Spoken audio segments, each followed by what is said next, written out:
Hi, my name is Barrie Crampton. Today I'm going to talk to you about EVs, whether you should buy one, is it the right time in the market, should you buy new, should you buy used. Over the last few weeks I've received a lot of hate, suggestions from certain, I call them evangelists, people who are so blinded by their love of EVs that they will just spew out lies or avoid the truth, and anybody who questions them or puts an alternative theory to them, they hate. And they can't just disagree with you, there has to be something wrong with you. You're mental. In my case, few people have suggested I'm very angry. I am. But you can be angry and right about something. So, you know, that doesn't worry me. A couple of people have suggested I'm old, losing my memory, perhaps even on the point of being senile, forgetful, that sort of stuff. These people are horrible, absolutely horrible. I mean, touch wood, I'm okay at the moment. My mother got dementia towards the end of her life. She was 83, and it's a truly horrible disease. It's a horrible thing for people to accuse you of, or not accuse you of, to suggest that you've got because of your opinions. There must be something wrong with you. Now, alternatively, I think there's something wrong with somebody who buys a car that's going down £2,000 a month and depreciating by, you know, hundreds of gallons of petrol. EVs have dropped by 30 to 40% since last September. Not just new EVs. The zealots will tell you it's because Elon dropped the price of the Tesla. Well, unless somebody went back in time and warn people that Elon was going to drop the price of the Tesla, that's just simply not true. Elon dropped the price of the Tesla on 16th of January. That didn't help matters. It's been a prolonged decline, a steady decline, straight down, and now, even though EVs probably cost between £10,000 to £12,000 more new than the equivalent petrol or diesel, at the same mileage, the same age, an EV is worth less, a couple of £1,000s less. So it's depreciated all that money that you could spend on fuel, that you could have gone on. One of the EV zealots has come back he's been to Jamaica. The amount of money his vehicle has dropped, he could have taken his family to Jamaica probably 4 times, and that's just the money that his car has dropped since last November. Now he keeps banging on and calling me names, saying I'm telling porkies, but yet totally ignoring that EVs are cheap to charge. The miles, as opposed to petrol, it's cheaper. But overall, at the moment, it is cheaper to run an ICE car, a diesel or a petrol. It's actually cheaper to run a 5-litre Mustang than it is to run a Nissan Leaf. And I used yet another EV YouTuber. I used his registration number.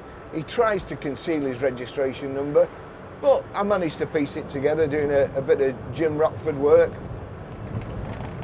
And even if his car was free to charge, it would be cheaper to run a 5-litre Mustang. In fact, it would be cheaper to run a 5-litre Mustang over the last 9 months by about £9,000. What's causing it? EVs, as I say, this is perfect for me, going backwards and forwards to work. EVs, there will come a time, and that time is pretty much now, when EVs are so cheap that you have to consider them second hand and new. You can get fantastic discounts off them. The manufacturers, the SMMT, the Society of Motor Traders, they're just disgraceful. They're embarrassing. They make me sick. They're pathetic. The headline, well, let me take you back to the last couple of days of last month, July. I noticed on AutoTrader there was an alarming pattern. EVs, they were just coming off AutoTrader. Every time I refreshed my screen, there was more and more gone. And in a short space of time, and this was only while I was watching them, it was actually a lot more. In a short space of time, the space of 24 hours, 3,000 EVs disappeared off AutoTrader. Now, the headlines during August are a new EV sells every 60 seconds during July. Just rubbish, absolute rubbish. They may have registered them, the dealers may have registered them because they were getting a big bonus to register them off the manufacturers to pervert the actual sales records, to lie and pretend that EVs were selling, which they're not. Those same EVs are now coming back onto AutoTrader, registered on the 28th, 29th, 30th and 31st of July as used cars, delivery mileage. That's bear in mind that they also have fudged the figures during, right up to last December, and before that, last December, EV sales shot up. Those EVs are still for sale second hand on AutoTrader. They didn't sell. They weren't sold to a customer. They weren't delivered to a customer. They were just registered. They did the same in March, and they've done the same again. It's absolutely disgraceful. If you buy an EV now, if you're going to buy it and keep it, absolutely fine. Another EV evangelist who has had a couple of goes at me. Not just, I ignored him before. He's had a couple of goes at me in my forum. And he said about getting a car that he's bought for £150 a month. It's depreciated by 50%. Well, it has depreciated by 50%, and the reason it's depreciated by 50% is that some hire firm, some short-term hire firm, had the brilliant idea that at the time EVs would be popular to rent out.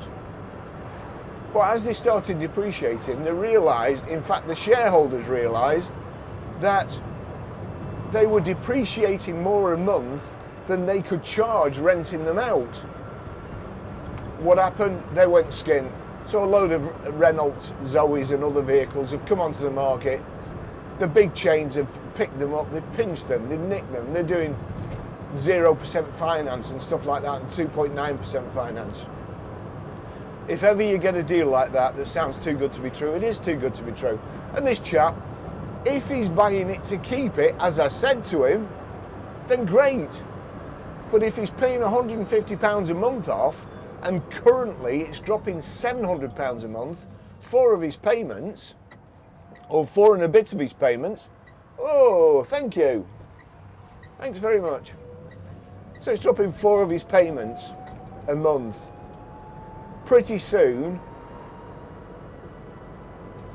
his car's going to be worthless. He's going to be paying for something that's worth a lot less than he owes on it. And yes, you can hand it back. If it's a PCP, at the end of the term, you can hand it back. If it's a HP agreement, once you've paid 50% of the payments, the charges and so on, you can hand it back. They don't like it, but you can. So yeah, fine. If you're going to keep it forever, it's a cheap car. It's cheap to run. It's cheap now. But don't tell people it's a good thing, because other people have paid good money for you to get that car. He said he didn't care about the motor trade. Okay, fair enough. You know, we in the motor trade, pretty well hated, I think. Not people don't have a high opinion of us, but those people have families. The salesman might not be nice, you know. They might be like a Dick Turpin, but they've got families, and they're going to be out of work. He don't care about that. I don't care what he thinks, to be fair. A firm, I'll try and remember and cut it in. I'm not going to cut in front of this guy.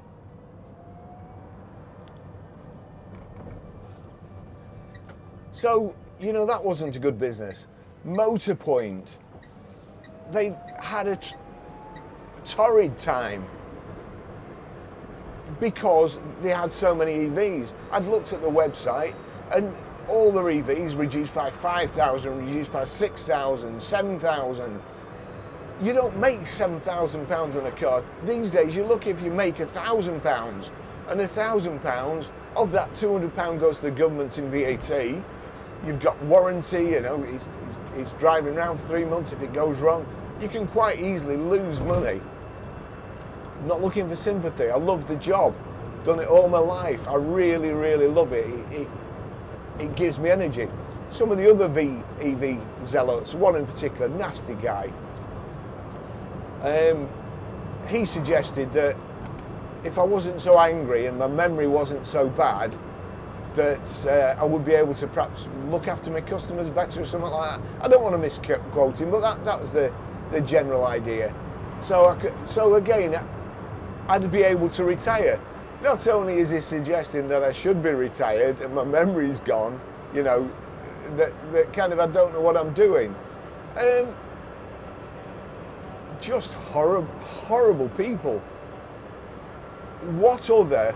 I mean, quite often I go to these car meets, and you go and you speak to people. They've got a car, they've got an old car, a classic car, and you talk to them, and they tell you about it.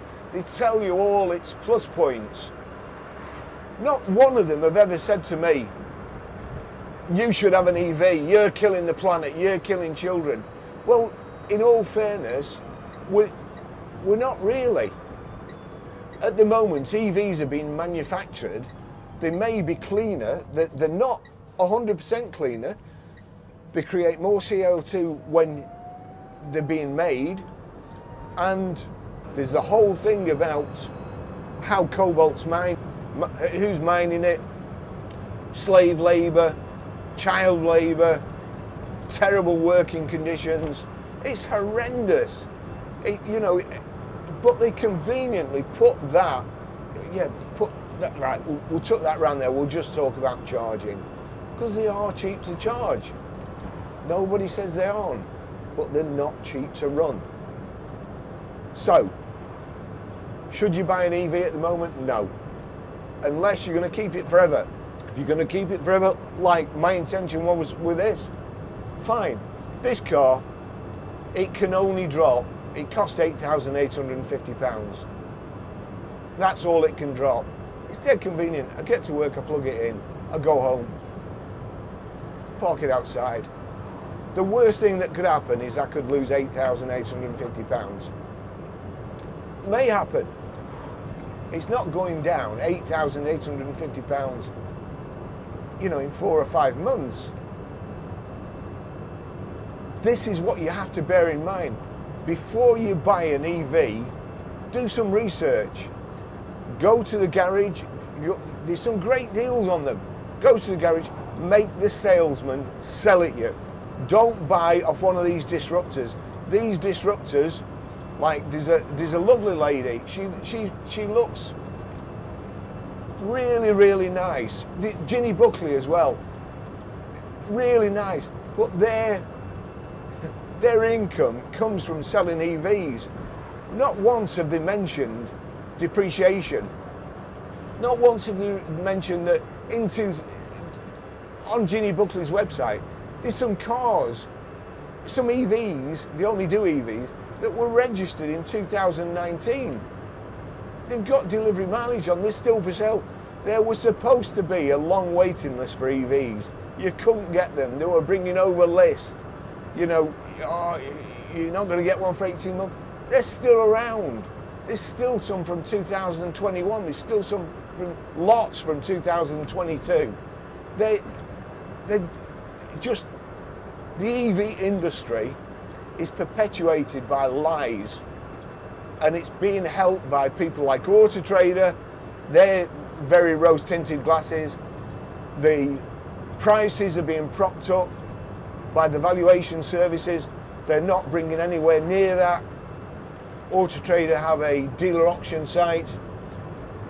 They've sold about 4 or 5 EVs that were quite special ones in the last 8 months.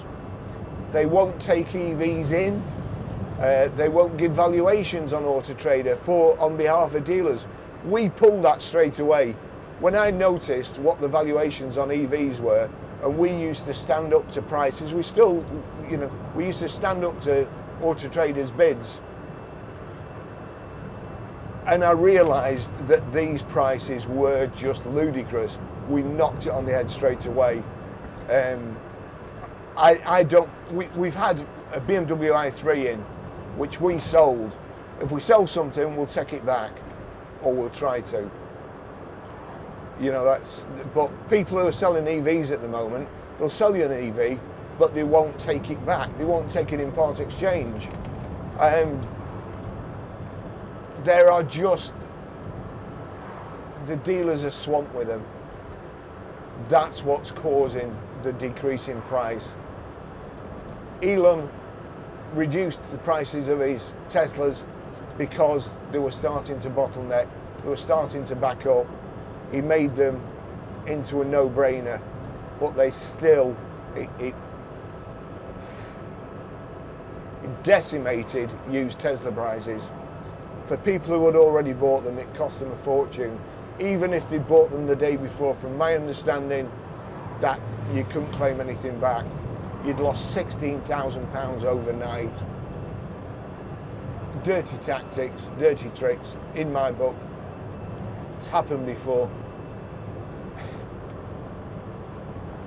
If you're going to keep it, yep, get one. If it suits your needs, get one. If you're only doing 40 miles a week, get one. You just have to recharge. Oh, well, no, 40 miles a week is wrong. Whatever the limit of your car is, then so long as you've got a good safety margin, like for instance the other week, my girlfriend's plane was delayed, the taxi was double booked, so he couldn't go at that time. So I had to go and pick her up from Manchester Airport.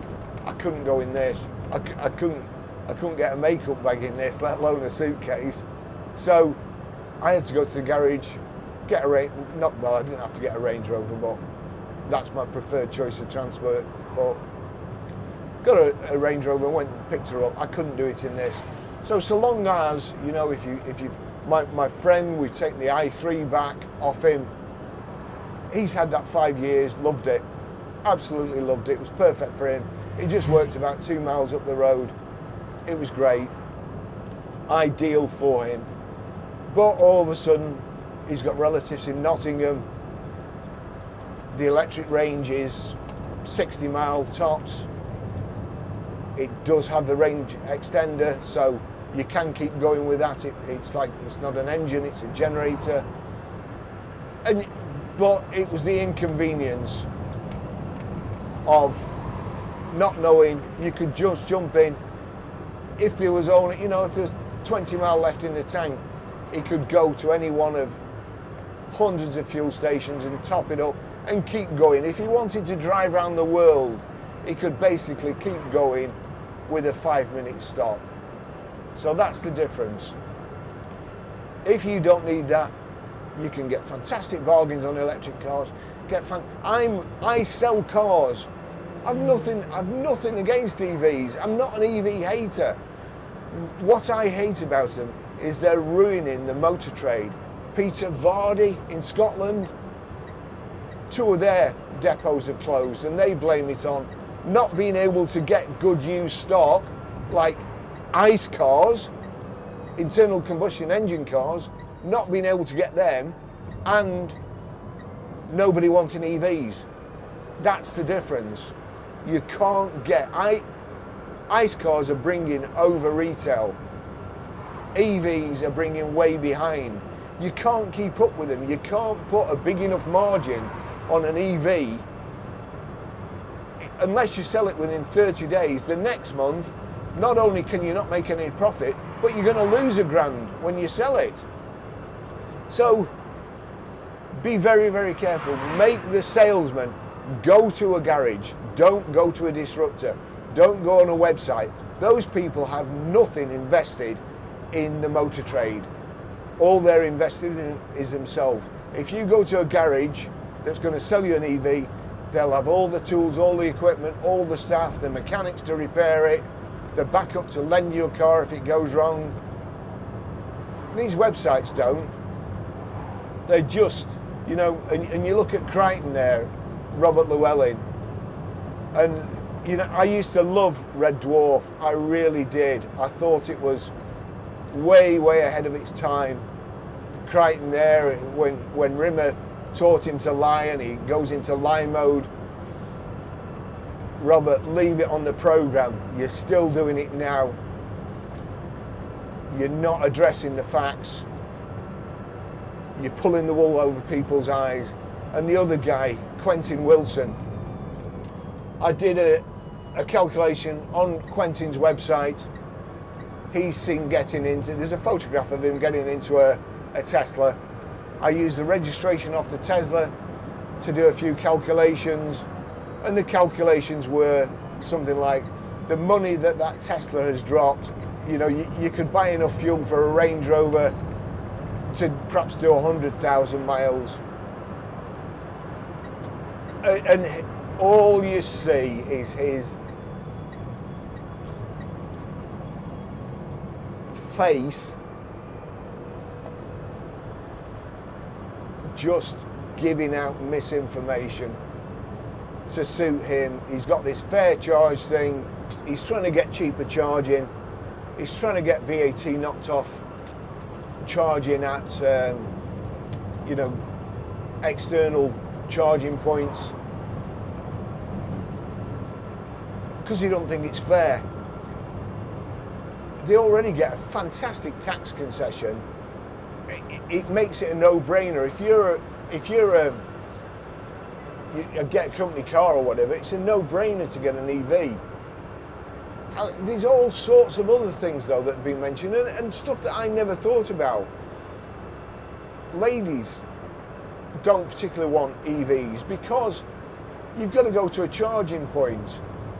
And to be honest, they're quite creepy. A lot of them are quite creepy because when you go on a fuel station, they've got to keep electric cars way away from the fuel station and the charging way away. You can't use your mobile phone. You can't be plugging a big charger in, a 72 kilowatt charger next to a fuel pump, or else like Boomsville. So, and then you can't just plug it in. There's no receptionist or fuel pump attendant to make sure that you're all right while you're on the forecourt, because you're way away. There's just half a dozen chargers. So you're a lady on a motorway service station in the pitch black, way away from everybody, sat in your car for a couple of hours while you charge it. I don't know. I wouldn't want my girlfriend having an EV and having to do that. She could charge it at home, fair enough. But also the times I get wet through charging this, and that's just plugging it in at the office. You look at the chargers, there's no canopies or anything. You're just out in the open. And John and myself, I've used this analogy before, John and myself, we went to Yorkshire to deliver a car. We're in a Range Rover, come back, needed fuel, pulled onto the service station, and as we pulled on, it was absolutely lashing down. There was a load of Tesla drivers all trying to plug the thing in and work the machine. They were soaked, absolutely soaked. So there's drawbacks. Go to the garage to buy your EV, make the salesman sell you the vehicle. Make him tell you why you should have it. Don't believe him, don't sign up there and then, You make notes of why you should have it, how much it's going to save you, then go and look at used ones. Make your own calculations. As I say, if you're paying cash, people say, oh, we get them on PCP. You know, we do this, we do that. We don't use our own money. That's stupid. Old people don't do that. Older people don't have that choice. You know, they can't get a PCP usually. They don't want a PCP. They've worked all their life. They've saved their money. They want to buy a car with it, so they use their own money. You know, that's not a crime. But these EV zealots who go on about, oh, I get PCP, and I know my monthly budget. You might do it this time, but the people who underwrite EV residuals aren't stupid. They've been caught out big time. I'm sure there'll be a lot of firms out there who've paid for EVs who will actually be trading insolvent at the moment, because if their accountant, one in particular who again has been calling me names, I looked at his balance sheet and he's got an EV, and I tell you what, if his accountant knew how much his car was actually worth, his balance sheet wouldn't look like it does. So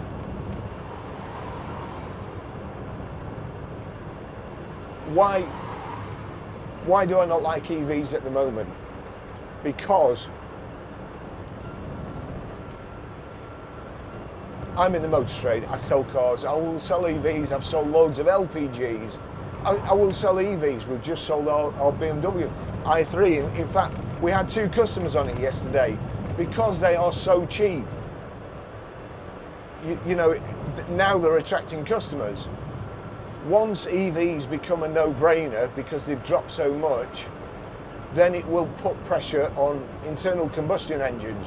And what we've seen with the EV garages going bankrupt and losing loads of money, that will happen 80 times over with internal combustion engines. It won't happen to me or John because we can retire tomorrow. But the people who have just started out, you know, the EV guys, the name callers, I can retire tomorrow because I've got quite a successful YouTube channel. I've got a reasonable pension, and I can still potter about in the motor trade. I don't want to retire, I love it. I know so many people who retired and then died about a week later, like my dad. You know, I don't want to. So, but we are in a fortunate position of being able to retire. There's a lot of people in the motor trade who aren't. There's a lot of people building cars, and at the moment they're building cars that people don't want, and they're just stocking them up.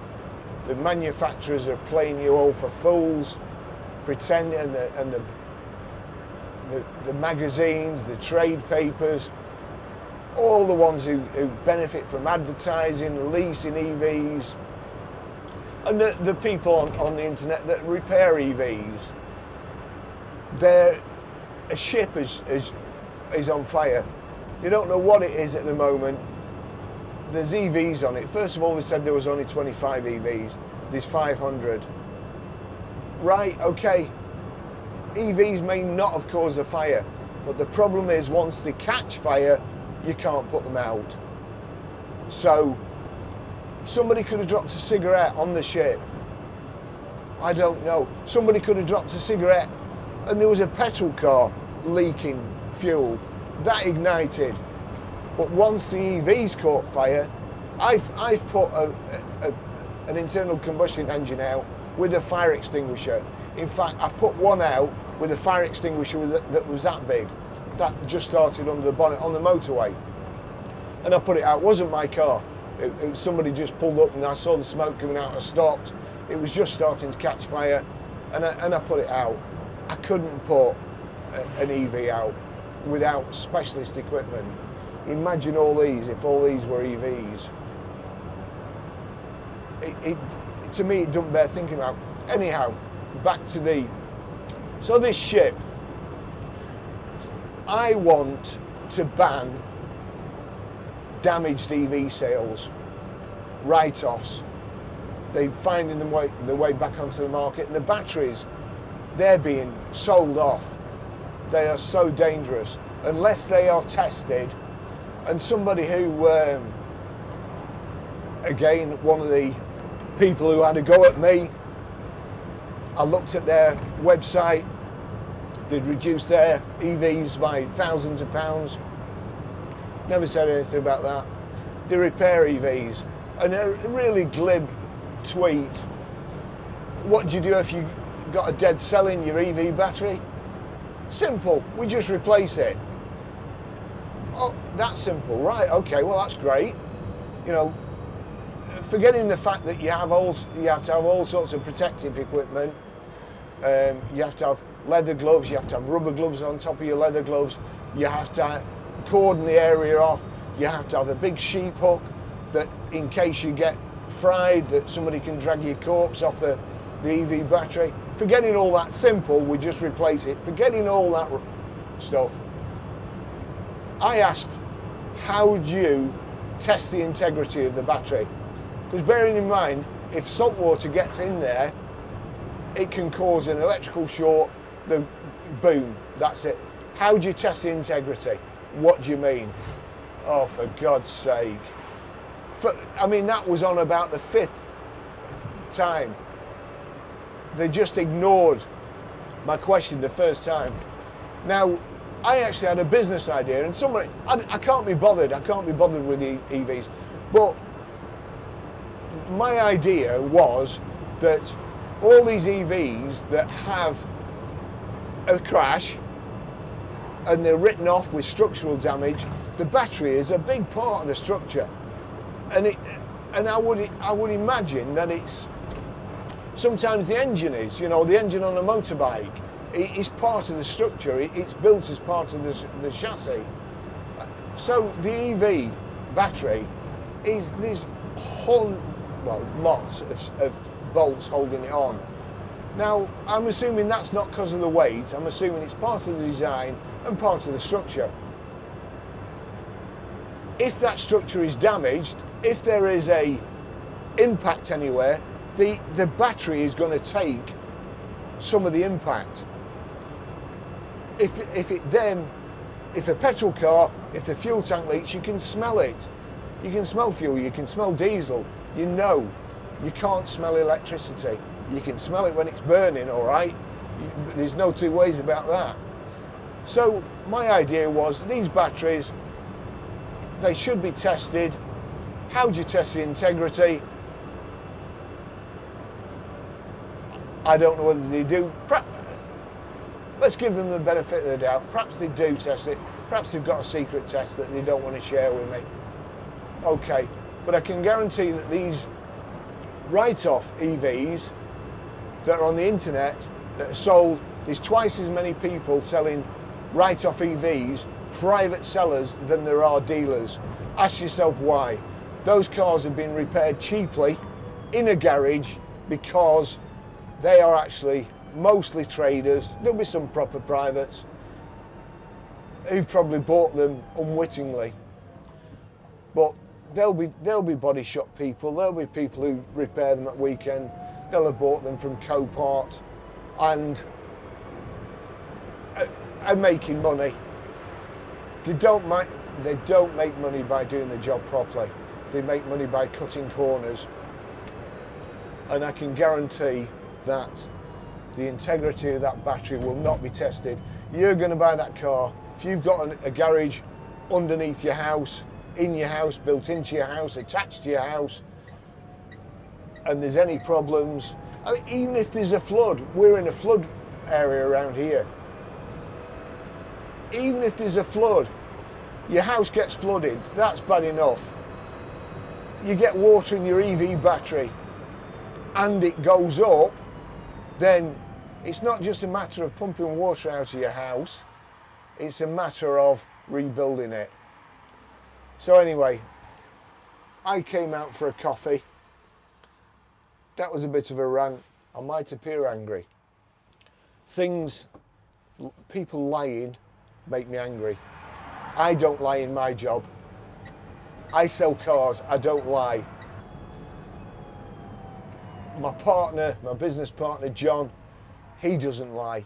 Sat in the office with John, and you know when you see these things on the internet and somebody's conveniently filming somebody who does a good deed, you know, and you think, oh, bullshit, you've set that up. Well, nobody's filming John. Nobody was filming me. But I was there, hand on heart, hand on anything or everything that I hold dear.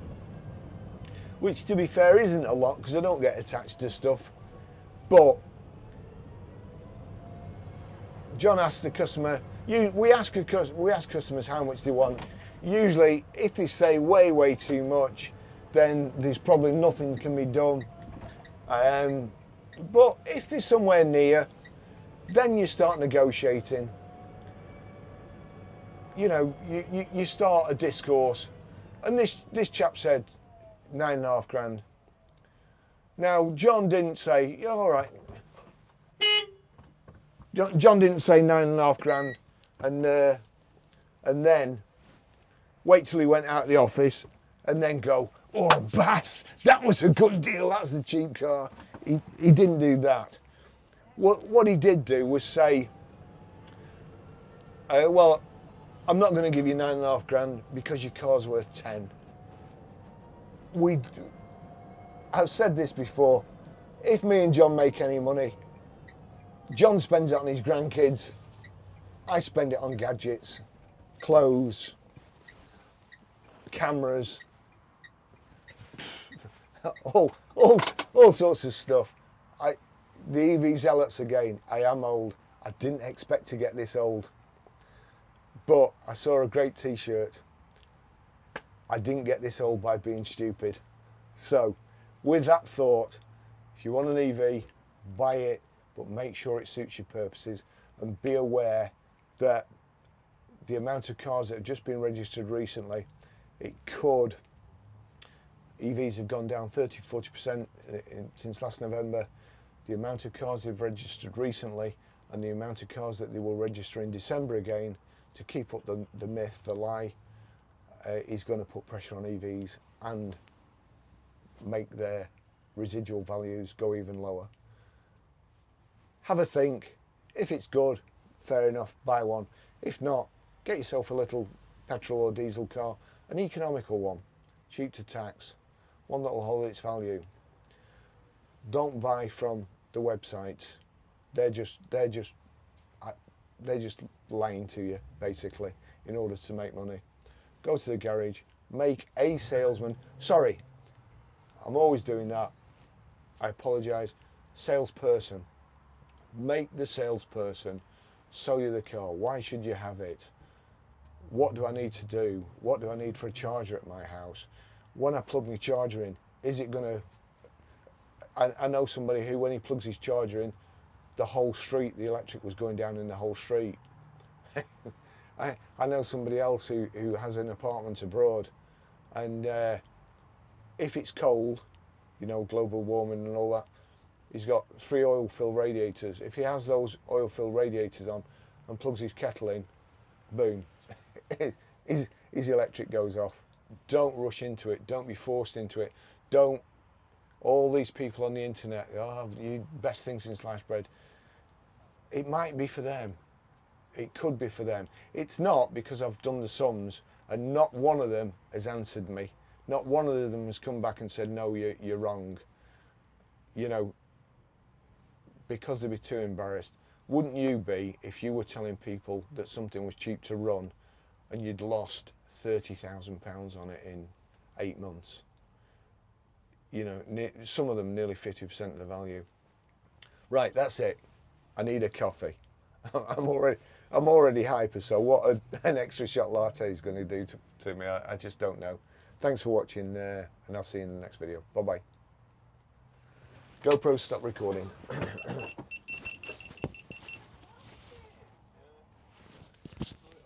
Me or the car?